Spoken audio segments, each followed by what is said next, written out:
sou o presidente da Sociedade Psicológica do Jibu,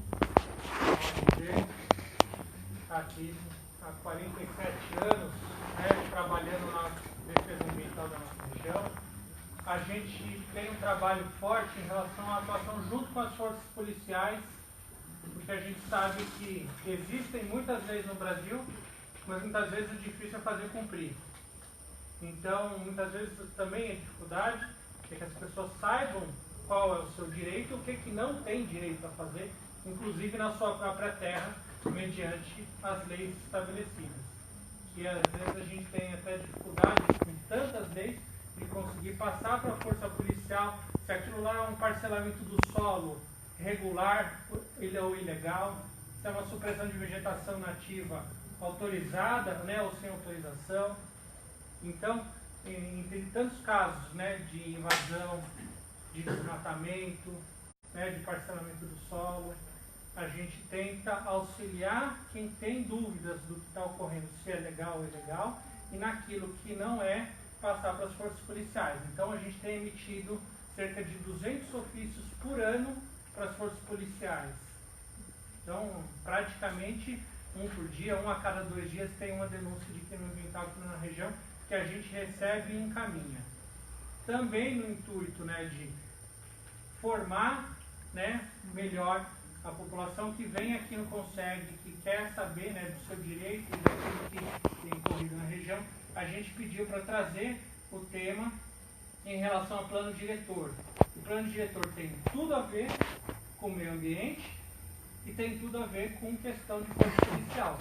Porque se a gente não souber se pode ou não construir, aonde e o que, também a gente não consegue fiscalizar. Então, em 2011, a gente teve a alteração bastante intensiva do plano diretor e outras alterações menores em 2015 e 2016. Sendo que em 2016 as alterações foram mais pontuais, mais centralizadas em pequenas áreas, e a gente teve uma audiência pública na Câmara de Vereadores, onde, teoricamente, pela lei, a população deveria ser apresentada ao que se propunha, o chefe do executivo, no caso o prefeito Chico Brito, tinha mandado lá o texto de uma alteração de uso do solo. Os vereadores e a população teriam que estudar aquilo e ver se concordavam. Foi um raro caso onde tanto o movimento ambiental quanto o movimento de moradia estava convicto e unido de que aquelas alterações eram prejudiciais para o município. Ia diminuir a área de moradia social, ia diminuir a área de proteção ambiental, sem embasamento técnico, justificativa plausível e, como sempre, com uma pressa inexplicável de se fazer tudo num dia só, aprovar e encerrar sem discutir. Apesar da sociedade civil ter se manifestado, ter ido na audiência pública, ter protocolado documentos demonstrando que aquilo trazia prejuízo, trazia risco, trazia uma série de problemas para a cidade, nenhuma dos riscos foi respondido, como poderia ser amenizado, se aquilo de fato era verdade ou não era, simplesmente foi passado goela abaixo. Aprovou-se e passou a valer como lei. Uma vez que é lei, não se pode derrubá-la, porque qualquer ação perderia o objeto. Então, o único caminho que a gente encontrou de corrigir esse risco e diminuir esse prejuízo para a cidade foi, junto com a promotoria, apontar o que havia de errado ali e pedir para que ela entrasse com ação direta de inconstitucionalidade.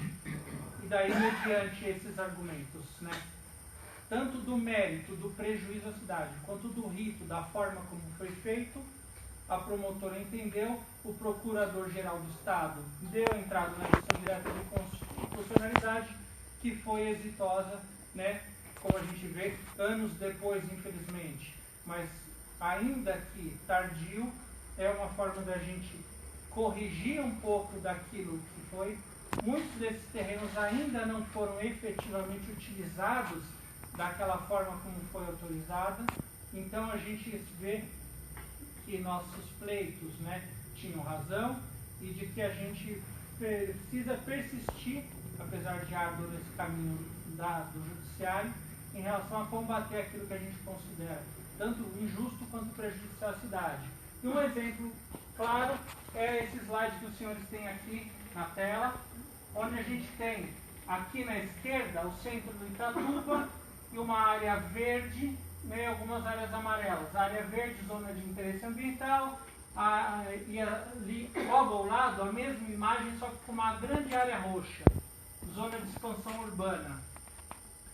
Essa zona verde permite terrenos maiores, né, e menos adensamento urbano. Por quê? Menos casas, menos pessoas, menos carga no serviço público. Então, se a creche já está lotada, se a UBS já está sobrecarregada, se você coloca muita casa, vai sobrecarregar ainda mais, vai prejudicar tanto o serviço público quanto quem precisa dele. Então, quando foi criada essa grande zona roxa, isso aí intensificava, ia permitir colocar muito mais casas, muito mais morador numa área pequena. E a gente entendia que aquilo lá era problemático. Problemático também porque, literalmente, toda essa área roxa é de um único terreno de um único proprietário. Então, mudanças urbanas tem que olhar o contexto urbano, o contexto do bairro, e não o contexto do benefício de um proprietário que vê sua terra ter o preço saltado instantaneamente num passo de mágica de uma canetada. Então, isso era um dos pontos que a gente preocupava muito. Próximo slide, por favor. Aqui na estrada do Capoava, a gente tem ali na estrada do Ponta Porã, bem na beira do rio, as casas quase dentro do rio. Todo mundo que passa ali pela Capoava vê que o rio está ali e as casas estão cada vez mais perto, cada vez mais dentro do rio. Essas manchas amarelo claro são zonas ZEIS 1, zonas onde as casas estão no lugar onde não poderia. Isso causa um prejuízo para a pessoa que vai sofrer com inundação, causa um prejuízo para o meio ambiente, porque o esgoto não tem para onde ir, vai parar dentro do rio. E para isso, o plano diretor tinha um amarelo mais escuro, quase marrom ali do lado, que era ZEIS 2, zona para construir casas do jeito certo, com dignidade, com espaço, com atendimento mínimo das leis, e tirar as pessoas daquela zona irregular e colocar numa casa digna, com espaço e atendimento da lei digno. Aquele espaço reservado para moradia social foi substituído por uma zona de expansão urbana, que o terreno é mais caro, não tem benefício para a pessoa carente, não tem uma garantia que uma pessoa carente vai poder morar ali, e supervaloriza o terreno e diminui o tamanho de lote. Então a gente prejudica o meio ambiente, prejudica pessoas de vulnerabilidade social para atender especulador imobiliário. Foi uma coisa que preocupou muito a gente também. Próximo.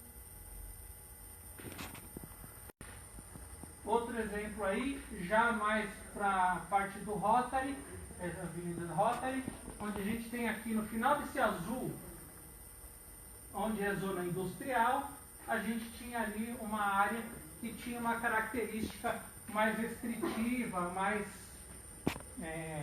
protetiva no sentido ambiental, e depois da alteração de 2016, toda essa área ali dentro do pontilhado vermelho passa a ser azul.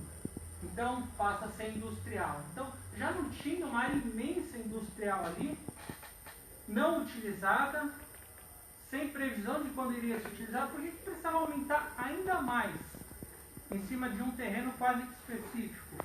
Então, a gente denunciou justamente que isso, seja intencional ou não, era prejudicial para a cidade, e, de fato, tanto o promotor, procurador, o juiz, foram críticos em dizer que as alterações de lei não podem atender à opinião ou vontade do executivo.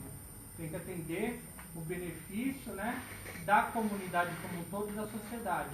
E por isso foi anulada essa alteração de 2016, passando a valer os parâmetros anteriores, dessa alteração.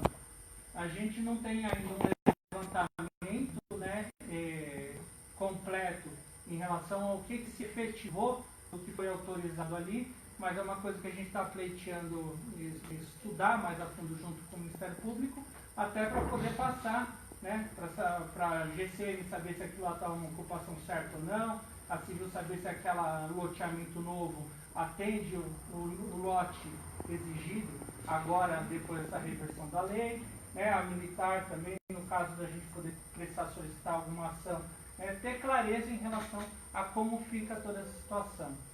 Então, a explanação que eu tinha era mais nesse sentido, né, de que a gente tem visto, né, em toda a grande São Paulo, em volta da cidade de São Paulo, né, cada vez mais a ocupação das áreas de mananciais. A gente sabe do déficit de habitacional, falta casa para muita gente, mas a gente sabe que não pode ser a qualquer custo, porque senão as pessoas não têm dignidade, a gente não vai ter água e todos vão sair perdendo. Então eu quis trazer esse recado para vocês, obrigado pela atenção, e depois fico à disposição para esclarecer qualquer dúvida que vocês tenham.